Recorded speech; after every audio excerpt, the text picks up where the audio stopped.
Hey guys, so we're going to do something a little different this time with a Q&A session. So several days ago I put up an online post asking you to send me questions about living the plant-based lifestyle in Malaysia, and dudes, you guys have a lot to ask. And I made the mistake of not putting a deadline, so I'm going to honor everyone's questions and I'm going to go through them as quickly as possible, and if you know me very well, that's not going to be easy, but I'm going to try. So first question from Sham. Hi Sham.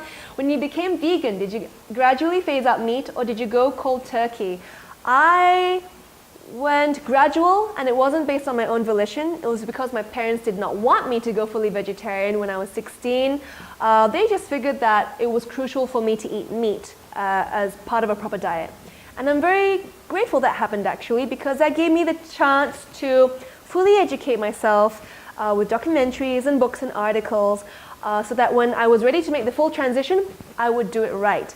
And true enough, when I went vegetarian 12 years later, I was ready and I was set and there was no turning back and I was doing it properly. So if you ask for my opinion to go slow or to go cold turkey, I would say go slow. The last thing you want is to get all these terrible withdrawal symptoms that will put you off trying it out forever. So that's my advice. So Jonathan asks, hi Jonathan, what are some of your main Malaysian plants that you normally use in your recipes? Also, can they be grown on one's balcony with relative ease? The main Malaysian plants I use, pretty much anything I can find in the market, and I love everything. All the green leafy vegetables, and we have tons of it. I love making stuff with bayam, which is amaranth leaves, choy sam, which is mustard leaves, choy tam, which is cabbage shoots, kangkong, watercress. I love pumpkin and okra and eggplant. Oh, but my husband doesn't like eggplant, so that's a problem, but that's another story. Can they be grown on one's balcony with relative ease? I think herbs are the way to go if you're cramped in terms of space. Herbs use up very little space, they're easy to maintain. You can grow curry leaves, you can grow, daun kaduk. I think that's laksa leaves. I've tried growing those, they're great. I'm also growing mint leaves, basil. I've tried growing a vegetable, Brazilian spinach, but my cats like vegetables, so no success there. So if you have cats yourself, and if they like their vegetables, I think try growing some strong tasting herbs instead. Angela asks, when eating out with family at a regular restaurant, what are some of the best things to order? I don't know what a regular restaurant is to you. Oh yes, she answered me. She said a Chinese coffee shop, I think. Best things to order? Vegetables. Anything stir-fried, hold the belacan, hold the ikan bilis, hold the little dried shrimps, just garlic fried, hold the oyster sauce as well. Yeah. Regular stir-fried vegetables with tofu and mushrooms. When you order tofu, do make sure that it's not the Japanese tofu, which is the round yellowish tofu, the one that has a custardy texture. That has eggs, so try and always, if you're trying to be plant-based, then always opt for the white local tofu. So that's what I'd recommend when eating out with your family. Young Razlan asks, how many more years do you think will at least 60% of Malaysians will take to vegan living? Young Razlan, are you a journalist? Very insightful question. 60%. I think we're less than 1% right now in terms of vegans in Malaysia. 60%? I think if we know better, we should be doing 60% in the next 50 years. At the rate that we're getting sick here is ridiculous. And three of the most common diseases here is, the number one is heart disease, and there's also diabetes and cancer. And all these, the chances of you getting it is much less on a plant-based diet. So yes, if we know better, we should be having 60% of Malaysians on a plant-based lifestyle in 50 years. But do we know better? Because Malaysians love their food, and we love our unhealthy food, and we're so attached to it. So I really hope that we can, all of us together as a community, move together towards a more healthy lifestyle. Good question. Jackie asks, I have just moved here, and I would love to have some words or phrases in Malay that could help me communicate that I don't want meat or dairy. Hi Jackie, welcome to Malaysia first of all. It's tricky being in Malaysia because I find that a lot of the local community believe that being vegetarian still includes some kind of seafood. It happened to me last week. I ordered something that was vegetarian. The chef confirmed that it was vegetarian and it still came with blended shrimp in my soup. Ooh. Anyway, I would say tak nak, which is don't want, and then add all the Malay nouns for all sorts of meat. So daging is meat, but that generally applies to the red meats. So tak nak daging, tak nak ayam, which is chicken, tak nak ikan, which is fish, tak nak udang, which is prawn, tak nak susu, milk, tak nak telur, which is egg. That is to be really, really safe. You can also easily say saya makan sayur saja, which is I only eat vegetables, but these days I don't take the risk, so hope this helps you, Jackie. Yasmin asks, is it easy to follow a vegan diet when not based in KL but in other small cities in Malaysia, for example, vegan shops or restaurants, finding supplements, etc.? It really depends on what you make out of your lifestyle. If you cook a lot at home, everywhere in Malaysia is really easy because we are so blessed with so much amazing variety of fresh produce. I found that in KK, I would be in paradise cooking every single day at home. They have so much produce and things I don't even know about. So that's KK in Sabah, Kota Kinabalu. Penang, you would have no problem eating out. There's so much variety of Buddhist vegetarian places. You'd be spoiled for choice in Penang. Those are my personal experiences. Anywhere else, I do find that it's a bit tricky if you're trying to eat out. So yes, I would recommend to cook at home whenever possible if you're living outside KL. I think that's the most efficient way of being vegan. In terms of finding supplements, I tend to buy my stuff online. iherb.com is the place to go.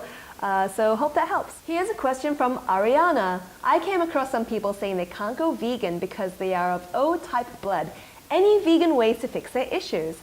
Hi Ariana, thank you for that very good question.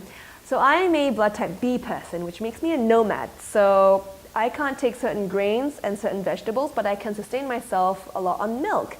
I'm not supposed to have lentils.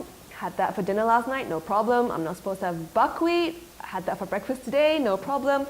Milk is my problem, because when I drink that, I shed my Davina the Vegan persona and I become Miss Farty McFartlane. Even one of the greatest plant-based experts in the world right now, who I absolutely respect and admire, Dr. Neil Bernard, he is a blood type O and he seems to be doing pretty darn well. So I sense that even if a blood type O person will use that to defend their need for meat, even if they weren't a blood type O, they would use any other reason to justify their need for meat. I read up on a recent study that showed that a blood type A diet, which primarily focuses on fresh fruits and vegetables, benefits everybody regardless of their blood type. So vegan ways to fix issues, I think it's an issue of fixing mindsets overall.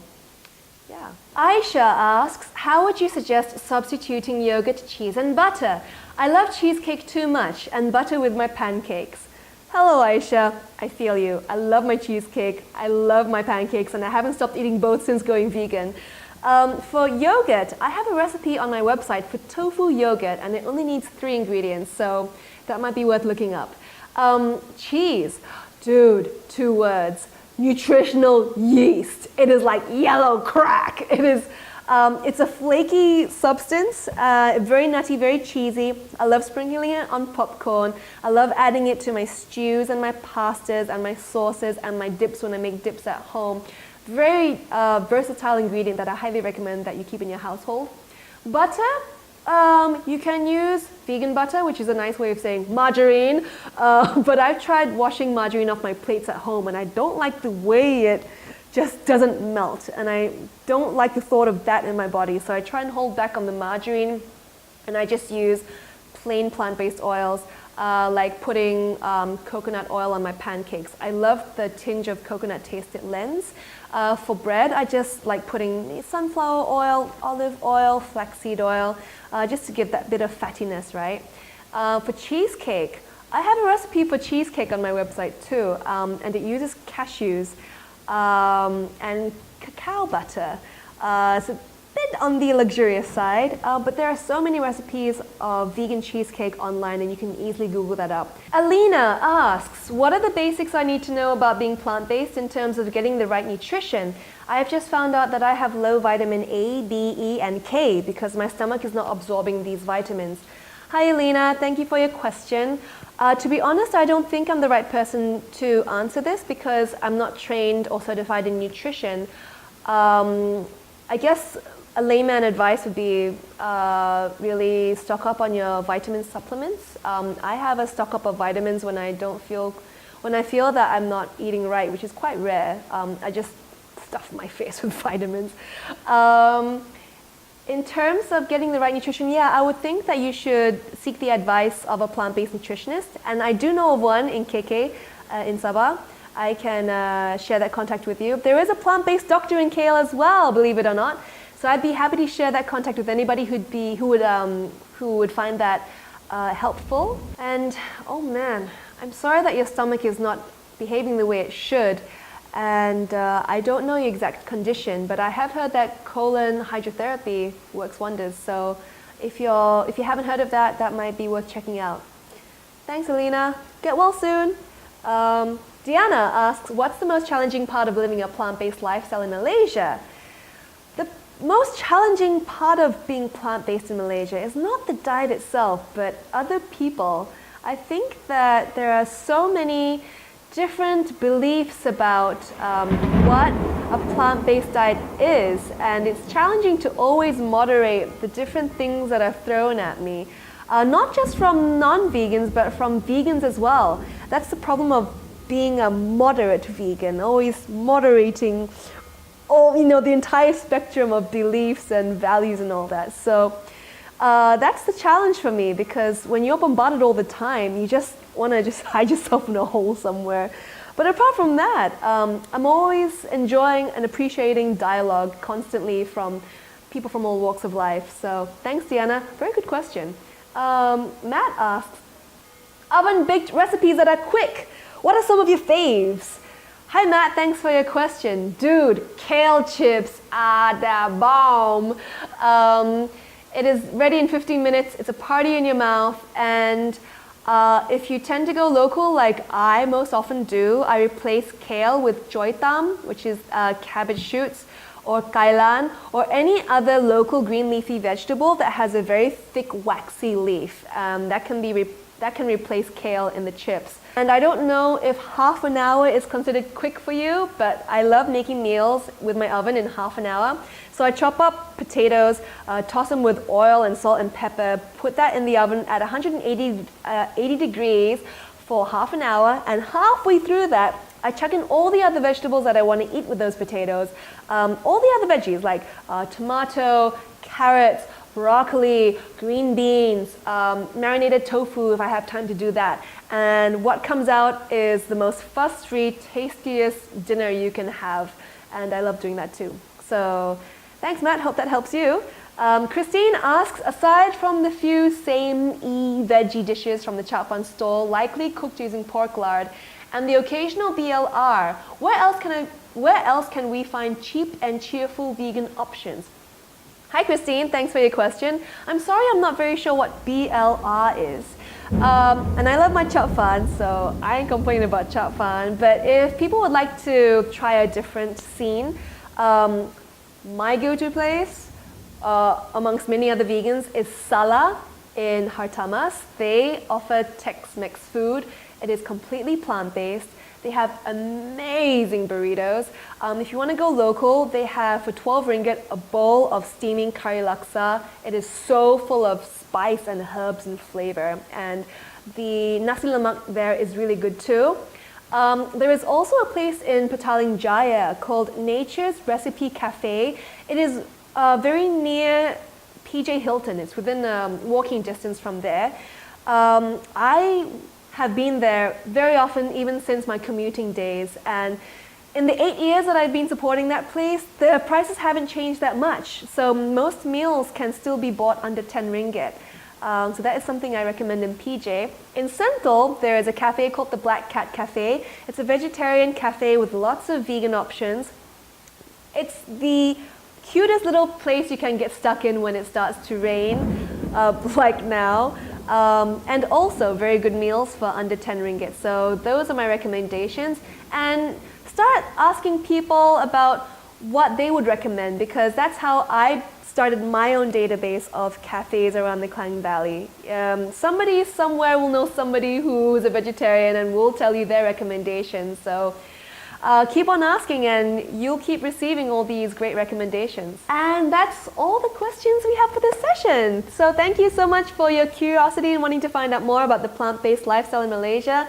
You guys know how to pick a woman's brain, but it's been super fun and it's always a pleasure and a privilege to be able to share my experiences with you. And guys, let's do this again. This was really fun. So keep your eyes peeled for the next call for the Q&A. And until then, may you be happy on your wellness journey.